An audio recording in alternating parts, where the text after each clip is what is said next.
வணக்கம். தமிழ் ஃபுட் கார்னரில் hotel style idli sambar எப்படி பண்ணுறதுன்னு பார்க்கலாம். இது இட்லி, தோசை, பொங்கல் எல்லாத்துக்கும் ரொம்ப நல்லாயிருக்கும். ஒரு குக்கரில் 1/2 கப் துவரம்பருப்பு கழுவி வச்சது அதை சேர்த்துக்கலாம். சக்கரை பூசணிக்காய் ஒரு 100 கிராம் கட் பண்ணது அதை சேர்த்துக்கலாம்.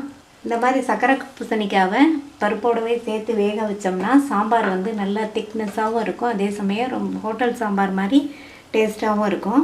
இதுக்கு தேவையான அளவு தண்ணி சேர்த்துக்கலாம். அது கூட 1/4 டீஸ்பூன் மஞ்சள் தூள், 1/4 டீஸ்பூன் பெருங்காய பவுடர், கொஞ்சமாக சீரகம் சேர்த்துட்டு நல்லா கலந்து விட்டுட்டு இது ஒரு 4 அல்லது 5 விசில் வரட்டும். ஸ்டீம் வந்தோடனே வெயிட் போட்டுக்கலாம். பருப்பு வெந்துட்டுருக்கட்டும். இந்த சைடு சாம்பாருக்கு ஃப்ரெஷ்ஷாக ஒரு பவுடர் ரெடி பண்ணிடலாம். அதுக்கு வறுக்கணும். கொஞ்சமாக எண்ணெய் விட்டுக்கலாம். ஒரு பேனில் 1 டேபிள் ஸ்பூன் கடலைப்பருப்பு, 1 டீஸ்பூன் உளுந்தம்பருப்பு, 1 டேபிள் ஸ்பூன் தனியா விதை, 1/2 டீஸ்பூன் சீரகம், 6 காஞ்ச மிளகாய். இது எல்லாத்தையும் நல்லா வாசனை வர வரை வறுத்துக்கலாம். எல்லாமே நல்லா வறுபட்டுருச்சு. இதை ஸ்டவ் ஆஃப் பண்ணிவிட்டு இதை ஆறுனதுக்கப்புறம் நல்லா பவுட்ரு பண்ணி எடுத்துகிட்டு வந்துடலாம். பருப்பும் சேர்த்த சக்கரை பூசணிக்காவும் நல்லா வெந்துருச்சு. இதை நல்லா மசிச்சு விட்டுக்கலாம். சக்கரை பூசணிக்காய் சப்போஸ் உங்கள்கிட்ட இல்லைன்னா நீங்கள் சாம்பாருக்கு வதக்கும் போது பீன்ஸு, கேரட்டு, உருளைக்கிழங்கு இந்த மாதிரி நீங்கள் சேர்த்துக்கலாம். அதுவும் நல்லாயிருக்கும்.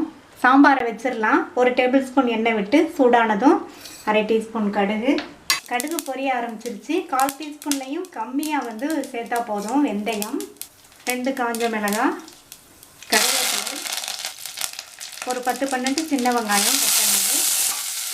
இதையெல்லாம் வதக்கிட்டு நம்ம பருப்பு வேகும்போது 1/4 டீஸ்பூன் பெருங்காய பவுடர் சேர்த்தோம். இப்போ 1/4 டீஸ்பூன் பெருங்காய பவுடர், சின்னதாக கட் பண்ண உருளைக்கிழங்கு.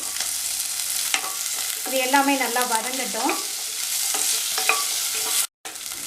வெங்காயம் நல்லா வதங்கிடுச்சு. அதுக்கப்புறமா ஒரு தக்காளி பழம் பெரிய சைஸு கட் பண்ணதை அதை சேர்த்துக்கலாம். தக்காளி வதங்கிட்டு இருக்கும்போதே சாம்பாருக்கு தேவையான அளவு உப்பு சேர்த்துடலாம். தக்காளி நல்லா வதங்கி மசிஞ்சு வரட்டும். தக்காளியும் வதங்கி நல்லா மசிஞ்சிருச்சு. இப்போ அரைச்சி வச்ச சாம்பார் பொடியை சேர்த்துக்கலாம்.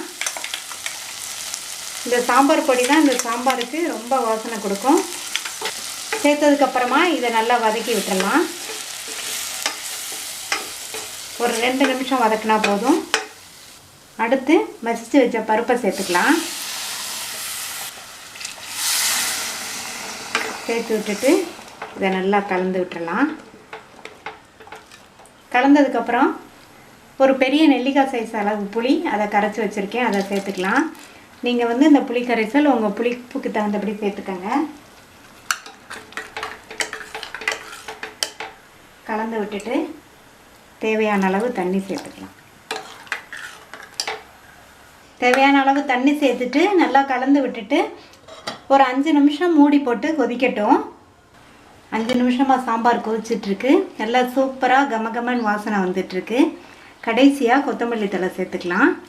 சேர்த்துட்டு ஸ்டவ் ஆஃப் பண்ணிடலாம். ரொம்ப ஈஸியாக பண்ணக்கூடிய டிஃபன் சாம்பார் ரெடி ஆயிடுச்சு. நீங்களும் இதே மாதிரி ட்ரை பண்ணி பாருங்கள். இந்த வீடியோ உங்களுக்கு பிடிச்சிருந்தா தமிழ் ஃபுட் கார்னர் சேனலுக்கு சப்ஸ்கிரைப் பண்ணுங்கள். தேங்க்யூ.